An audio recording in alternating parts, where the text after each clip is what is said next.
Are you ready to transform your leadership to see your organization flourish like never before? Well, in today's episode, we're uncovering leadership insights that focus on staying true to your values in a growing organization. We've got some incredible insights lined up from a top leader who has demonstrated Christian values and character in his leadership. Trust me, you don't want to miss this conversation with Dr. Jason Rachels. It's packed with the kind of wisdom that could transform the way you lead. Welcome to the Flourishing Culture Leadership Podcast, your home for open, honest, and insightful conversations to help develop your leadership, your team, and build a flourishing workplace culture. Hi, I'm Al Lopez, the co-founder of the Best Christian Workplaces and author of Road to Flourishing. My passion is to equip Christian leaders like you to cultivate engaged, flourishing workplaces. And this fall, we're dedicating our Flourishing Culture Leadership podcast to the most powerful driver of flourishing cultures. That's inspirational leadership. And join us as we dive into insightful conversations with top leaders who will provide you with the tools and inspiration to grow and excel in your leadership journey. I'm delighted to welcome Dr. Jason Rachels to the podcast today. Jason's the president of Calvary Christian Academy in South Florida, which is the largest Christian school in the continental U.S. Throughout our conversation, you'll hear Jason discuss the importance of core values in leadership and the growth of Christian education overall. He emphasizes the significance of hiring individuals who align with the school's values and the role of leadership development and fostering a strong team. Jason shares insights on maintaining a vibrant spiritual life and the importance of that on his leadership, as well as challenges faced by Christian leaders in today's educational landscape. He concludes with thoughts on navigating change and empowering teams to make a lasting impact. I think you're going to love this interview with Jason Rachels, but before we dive in, this podcast is proudly sponsored by the Best Christian Workplaces Employee Engagement Survey. Don't wait. This fall is a perfect time to gather insightful insights from your employees to assess the health of your workplace culture before the holidays begin. As Dr. Rachel shares in this episode, he says BCW's engagement survey helps them know what their staff are really thinking, and it has given their leadership a measurable report on the health of their culture. So, are you ready to transform your culture? Visit workplaces.org to learn how to start your journey to becoming a flourishing workplace today. And hello to our new listeners, and thanks for joining us as we honor your investment of time. And let me tell you just a little bit more before we get started about Dr. Jason Rachels. Jason has been with Calvary Christian Academy since its opening in the year 2000.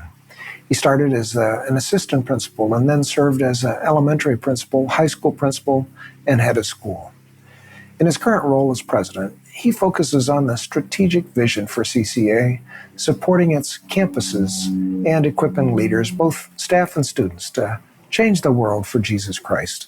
Jason obtained his doctoral degree in educational leadership from Liberty University. So here's my conversation with Jason Rachels. Jason, it's great to have you back on the podcast. I'm looking forward to our conversation today. Great to be here with you. Thanks for having me. So, Jason, I'm sure there's never a slow season for a school leader, but fall is particularly where you're in full swing with you and your team. And as you've launched this school year, what's energizing you and your team? And what are some of the challenges that you and your team are figuring out at this point? Yeah, we've been energized by a great start to the year. Each of our 4 campuses have grown in student enrollment. And the principals from each of those campuses have told me that it feels like a smoother than normal start to the school year. So just really thankful that with the multiple campuses and with growth that it still is feeling smooth and even more than normal. So hopefully we're moving in the right direction. Wow, yeah. Well, that'll improve the score. Our organization is well managed, which means things move smoothly because of good operations. Yeah, for sure. That's great. And it's great to hear continued growth. And you're involved nationally with Christian schools, continuing to see growth in Christian education, aren't we? Yeah, there have been some really good things happening. More states helping with vouchers, really giving parents some of their tax dollars back to help afford Christian education. And I think through COVID and a lot of online learning that parents got to see in their homes from public schools, they became a little bit more aware of how they might want something other than what the public schools are offering. Yeah, it's a great trend. Well, you talk about values. I know that you've got a strong focus on values. In fact, Doug Waldo, one of our Best Christian Workplace consultants, said you have laminated cards with the school's core values, and you carry them around and share them with people as a visible reminder of your values. So, why are core values so important to you? And give an example of how staying true to your core values has helped you and your team focus on what really matters. I'd say, like in my early days as a leader, I didn't really understand how important core values are to an organization. I probably would have thought this is some kind of soft stuff that you could get to later if everything else was running well. But over time, I've come to see more and more how core values are really key to the health of an organization and key to getting to that place to where things are running well. Of course, you've probably heard values eat strategy for breakfast. And I just see that, and that's something that I try to share with others is, you can have all this kind of good strategy and systems and such, but if you aren't living up to what your organization's core values are, chances are that's not going to come together in any kind of a way. Yeah. So you carry around laminated cards with the values. I found that the way that our graphics team sort of put it together in a nice visual way, one card for each core value, and what the value is on the front with a nice graphic with it on the back sort of unpacks it some, I think has helped give people a vision for, okay, it's not rocket science, but you do need to make it clear and understandable for people. Yeah, so what the value means and how it actually applies and what the behavior is with it. Yeah, right. So at Calvary Christian Academy, you're flourishing. You've got a highly engaged faculty and staff, and the school is growing. And you've added now new campuses over the last few years, and you've seen growth in your student body as well as your staff. So from a practical standpoint, Jason, how do you make sure that the core values are not diluted as you grow? And you've gone again to multiple campuses there in Southern Florida. It seems like it could be challenging in the hiring process to find the right people who share your values. And especially if you have a gap and need a teacher to fill a class, what happens when a leader decides to fill a position even if some of the questions don't match your core values or some of the person's behaviors don't match your core values? What do you encourage your staff to do? I'm so thankful to God every year to pull it together, that we're able to find, that He brings us the people that we need. Because, when you think about probably only about 3% of the population is really that kind of born again believer who's able to share their faith with others, really believes in God's word and living according to it. So when you're looking for that AP chemistry teacher, but you're looking for the 3% of them that actually are this way, with their Christian faith, it's really amazing that it does come together. So thank God for that. But we obviously guide our leaders to say, hey, these are our core values. This is critical to us. So as you're looking at applicants and candidates, hire people that are going to be the right fit for this culture. And so far, it's continued to work really well, and of course, always with hiring, you can't tell everything through an interview or even some observations. So sometimes we find out that someone isn't quite up to par with the core values, and then we try to see if we can develop them to get there, or do we need to part ways? But I think a willingness to take it that seriously and part ways over core values is one way that you can continue to massage it and make sure that people realize, oh, this is really a big deal and this is important to us. And also in terms of Christian character and Christian values, you've worked with the Colson Center, haven't you, in the past to kind of help train your staff, your faculty in biblical worldview at the same time, haven't you? They're doing some great stuff that they really offer for free of charge to the Christian schools. And so we've had them fly in and do some great training and teaching. They've also got video series that our teachers can work through as professional development over time that just continues to help them get a richer and fuller understanding of that biblical worldview, and also ways that the kids coming to them might not have it, and they're, to see where are some holes that you need to be ready to address and look out for. So that's been great working with them.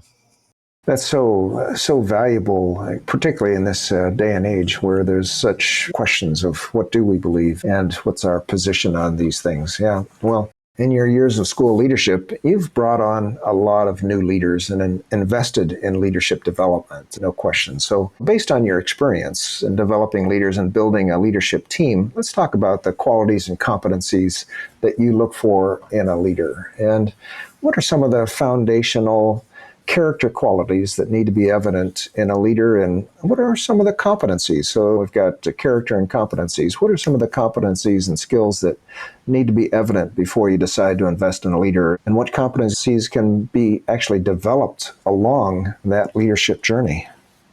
There's probably a lot of them, but I'll try to just share a few. So some foundational character qualities I think would be, of course, integrity, someone who really is honest and true. They do what they say. Since we're a Christian school and our mission is to make disciples through a Christian education, they themselves need to have a rich walk with the Lord, and they're disciples themselves and equipped to be able to make disciples of others or help lead others along the way. A heart for excellence. We don't want things being done in any kind of shoddy or half-done way. Humility is a key thing for us that solves so many problems. I think C.S. Lewis and several other thinkers have thought that pride is almost like sort of the root of so many sins, and so humility solves so many problems. Collaboration, being able to work together, is a big thing for us. So those are some of the foundational character qualities. In terms of leadership competencies, I'd say one, that they can inspire confidence in me and others that they can lead well. And that's just a general way of saying it that I think sort of catches many things. Do they inspire your confidence that, okay, yeah, I think this person's got game and they can lead well? Can they communicate well? Communication is just so critical in everything you do. If you can't do that, it leads to a whole lot of challenges with students or parents or staff. And things that they can grow in later, that they might not come to us with already, is maybe an ability to delegate well. I think that's something that people can be trained in, is how to learn to give things over to others. Also, understanding what they need to run particular departments. We can work with you on that. And also, we can also help take your communication to a higher level as well. Wow, that's great. Yeah, character, competence, and development. Those are great thoughts. Thanks, Jason. And as I talk with leaders who are committed to growing in their leadership and to shepherding their organization well, I'm interested in learning how they've grown through their season of leadership. Share a few reflections on what's influenced you and your growth as a leader, and what are some of the catalysts that you've experienced that spur you on to growth as a leader in your role? I think I'm a little bit of a sponge. I really just do enjoy taking in podcasts, books, connecting with other leaders, and just learning from them. I think we can all learn something from whoever we're spending time with, whether it be a leader or a parent or even a student. There's a humility you can bring to it and see, what might God teach you through their insight on the world. My own overseers through the years, I've had some pretty incredible overseers and lead pastors and executive pastors I've been able to work with and learn from. You're probably familiar with Schools United, where we bring together, really try to help everybody within the Christian school have a profession-specific peer network. So heads of schools getting with heads of schools, finance directors with finance directors, right on down the line to teachers and food service and everybody. So getting together with those other heads of schools has been really valuable. And one thing that I've actually started within the past 6 months that's been very interesting and I didn't see coming, but somebody invited me to be a part of it. And that was a peer advisory group, to where you get together for one full day a month with other strong business leaders or ministry leaders and learn together and do some executive coaching. And so I recommend for everybody to join a peer advisory group, because I've just seen how useful that is for me. And if anybody doesn't understand what that is, they can reach out to me and I'd be happy to help them understand more about what that is. But yeah, those are some of the things. So Jason, I've got to ask you about this peer advisory group. You said that you take a day out a month with other leaders. So you're leading one of the largest, maybe the largest school here in the continental U.S., thousands of students. How can you take a day off a month to be with other leaders? What's the benefit there? Of course, the key way to get there, to be able to do it, is by really developing the team around you so that you can trust them to run with so many things, so that you can step away for a bit. But then just realizing that, again, having the humility to say, I'm not fully developed as a leader. And so I need to take time to invest in myself so that I can better serve the students, the parents, the whole organization. And so with that, I think when you make a commitment to a group like this, then it's just like, okay, I can take one day a month to sharpen the axe, and sort of step away and actually become more effective, really, rather than never sharpening the axe and you're just hacking on the tree, but nothing's happening. So getting together with these, it's usually about 10 or 15 other men or women who are presidents, business owners themselves. And so you're in this room with some super sharp people who know what it's like to be the top leader and the challenges of that. And oftentimes that's something that you really don't have at your school. You are the only one where the buck stops here. So to be in a room with people who understand that, and you can share different opportunities that your organization has, and these guys can speak into it, or different challenges you have, these guys can speak into it. It really can lead to some great personal growth as well as even problem solving for your organization. That's thoughtful, and it's good to be able to work on the business in addition to working in your case, the school. So let's go a step further here. As Christian leaders, we have the responsibility to shepherd the flock that God has entrusted to us, whether it's our staff or the people or your students, in your case, perhaps the parents. And at the same time, we must maintain our own personal spiritual foundation to lead effectively, especially in a Christian education, really in any Christian role. So personally, what habits and practices do you use to keep your spiritual life vibrant? How do you encourage your faculty and staff as well to keep growing spiritually, even as they're modeling faith for their students to help them become disciples themselves?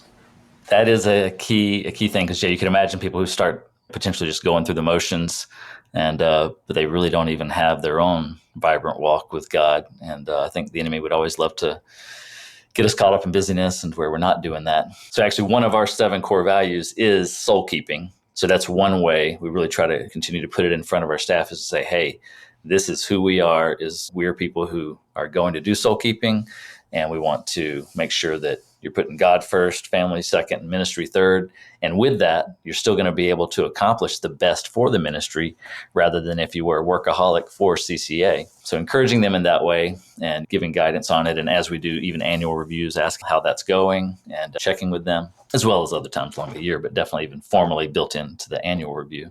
For me personally, really just Dallas Willard and others would refer to them as the spiritual disciplines.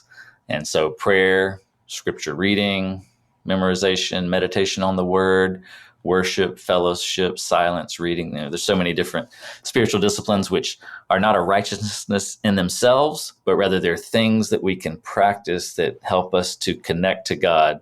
And then that connection to God just makes great things happen, where he changes us from the inside out. Well, that's quite a list that you've mentioned there, Jason. No question. But yeah, and I love the soul-keeping core value that you've got as an organization. And for our listeners, that's something to consider as well. And can you tell us offhand, so there's 2 sides to that card of soul keeping. Give us some examples of how that's communicated. Yeah. One, we actually have given out the book by John Ortberg that talks about called soul keeping. And a key part there is really recognizing that you are the keeper of your soul. God is fully ready to do his part, but he's not going to drag you along. And so we're obviously totally dependent on God, but he's looking for us to take that step towards him. If you draw near to God, he'll draw near to you. So yeah, the backside would talk about things like prayer, being in the word, fellowship, worship, those same kind of spiritual disciplines and things that help you to be connecting to God and getting centered in him.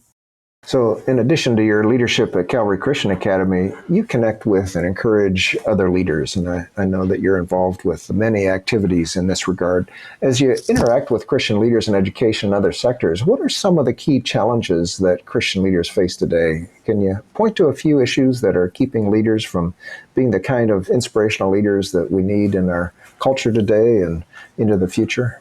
I think that in so many ways, the key challenges are nothing new. There's different flavors of wrong doctrine or thought that comes our way. But if we'll stand firm in our faith and on the truths of his word, regardless of what the world is doing around us, and we seek first his kingdom instead of seeking to build our own kingdom, and will we follow his command to make disciples, leading them into a relationship with the Father, Son, and Spirit, teaching them to obey all that he's commanded. If we're ready to be focused on what he laid out as the first things, then when various, odd, wrong versions of DEI come our way, or other different things that can throw us off track or have us doing things that don't really line up with the truth, I think that it will just become clear with the wisdom of the word as to how to walk it out. In terms of things that are keeping leaders from being inspirational leaders, I think that when leaders fail to walk wisely as an organization leader, so failing to build a solid team,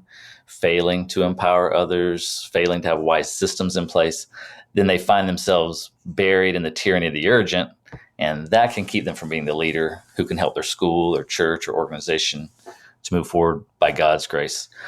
Also, of course, personal sin or failure to be seeking after God with all your heart can keep you from being that person. I was just sitting with a group of dads earlier this week studying God's word together, and we're looking at 2 Peter. And it tells us to make every effort to add to your faith goodness, to goodness knowledge, to knowledge self-control. It goes on down through this list.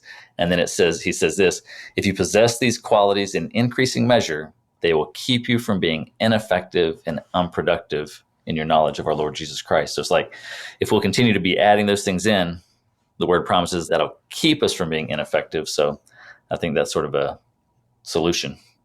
That's great. Thanks so much. Yeah. Wow. So we've talked about your school is growing and how you're intentional about keeping your foundation of core values as you grow. And we've talked about other areas of change in Christian education and culture, and how as a leader you inspire and equip your team to navigate change. But over the years of leadership, there have been different trends in education and also changes in which families expect from a Christian school. How do you help your team navigate change? And how do you and your school discern what changes will be helpful moving forward and what trends might be a distraction? You've kind of talked about that a little bit so far, but expound on that for me. I think when we have confidence that a change should be made, it's like then we can step out boldly and wisely.